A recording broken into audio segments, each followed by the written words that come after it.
I spent 15 years taking care of my disabled brother after our parents died while 15 years ago, when I was only 22 and fresh out of college, our parents died in a car accident, leaving behind for me my older brother Ethan, my older sister Vanessa, 39F, my younger brother Mason, 30M, who has cerebral palsy and requires daily assistance. In the fog of grief that followed their deaths, we gathered to hear the reading of their will. Mom and Dad had been practical people. They'd set up a modest trust for Mason's care, left the family home to all four of us jointly, and divided their remaining assets equally. They expressed in a letter accompanying the will that they hoped I would continue living in the house and caring for Mason, as I'd shown a special bond with him and natural caregiving abilities. It wasn't really a choice. Mason needed someone, and my siblings were quick to point out how perfect I was for the role. Ethan had just started his career in finance in another state and was engaged to be married. Vanessa was pursuing her PhD in biochemistry and couldn't possibly interrupt her studies. I had a degree in education and had just secured my first teaching job in our hometown. The pieces all seemed to align, making me the obvious caregiver. It's just temporary, Ethan had assured me at the time, until we figure out a more permanent arrangement. But temporary became permanent. Days turned into months, months into years, and suddenly a decade and a half had passed. My teaching career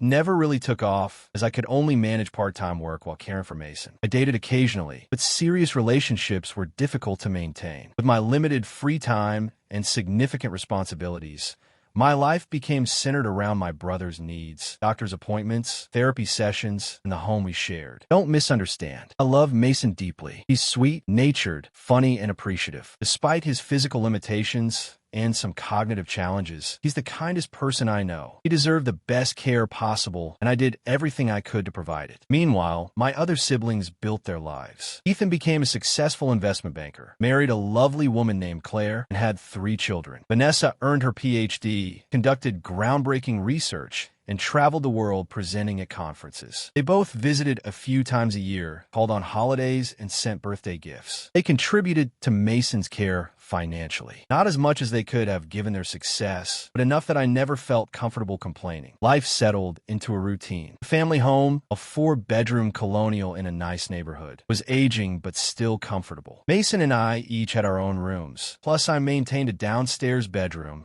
that had been converted for Mason's use when he had difficulty with the stairs. The 4th bedroom became a home office where I managed household paperwork and did some freelance curriculum development to supplement my income. I won't pretend it was easy. There were nights I cried from exhaustion, days I resented the paths not taken, my moments I envied the freedom my siblings enjoyed. But there were also beautiful moments: Mason's laughter during our movie nights, his pride when he mastered a new skill, the peaceful evenings on our back porch watching fireflies in summer. It wasn't the life I had planned, but it was a life with purpose and love. 3 weeks ago, Ethan called to say he and his family would be visiting. This wasn't unusual. They typically came for a long weekend twice a year. Vanessa also mentioned she'd be in town for a conference around the same time. It seemed like a nice coincidence, a rare opportunity for all 4 siblings to be together. They arrived on a Friday afternoon. Something fell off immediately. Ethan was overly cheerful. Vanessa couldn't quite meet my eyes, and Ethan's wife, Claire, kept taking the children out for activities, leaving the siblings alone. I brushed it off as travel fatigue or work stress. On Saturday evening, after we'd put Mason to bed, Ethan suggested we have a grown-up talk in the kitchen. I made coffee while Vanessa arranged cookies on a plate. Stalling behaviors that should have tipped me off that something was wrong. Ethan cleared his throat and said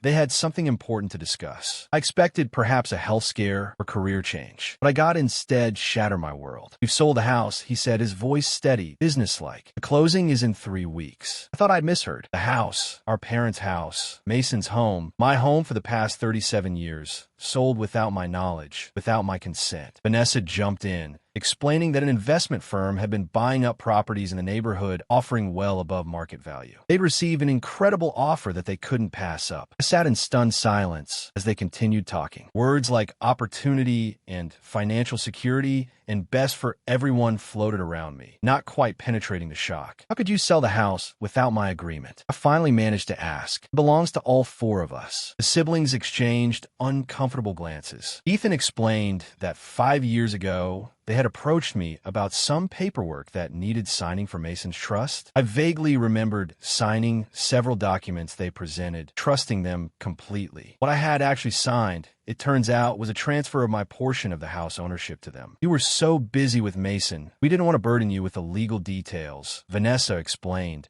as if tricking me out of my inheritance was an act of kindness. The betrayal was so enormous, I could barely comprehend it. 15 years of my life devoted to our family, to our brother, to maintaining our parents' legacy, and they had conspired behind my back to take away the only security I had. "Where are Mason and I supposed to go?" I asked, my voice sounding distant to my own ears. They had it all figured out. They'd found an assisted living facility for adults with disabilities that had an opening for Mason. As for me, they'd set aside a small portion of the sale proceeds, enough for a security deposit and 6 months' rent on an apartment. "You can finally live your own life," Ethan said, as if he just handed me a gift instead of a nightmare. "You've given up so much for Mason. It's time you got to be selfish for once." The irony of him calling me selfish while literally taking my home away was apparently lost on him. I asked about the buyers, the sale price, the timeline, basic information any homeowner would know about the sale of their property. Their answers were vague and evasive. It became clear they didn't want me to know exactly how much money they were making from this deal. When I pointed out that our parents had specifically intended for Mason to live in the family home with family care, Vanessa countered that times change and professional care will be better for him anyway. She, who visited twice a year, somehow believed she knew better than I did what would benefit the brother I'd cared for daily for 15 years. I asked about Mason's trust, the money our parents had set aside specifically for his care. They assured me it remained untouched and would continue to pay for his expenses at the facility. At least they hadn't stolen from him directly, though I made a mental note to verify this independently. The conversation continued late into the night, becoming increasingly heated. I pointed out their deception, the years I'd sacrificed while they built successful lives, the callousness of making these decisions without me. They countered with justifications about financial responsibility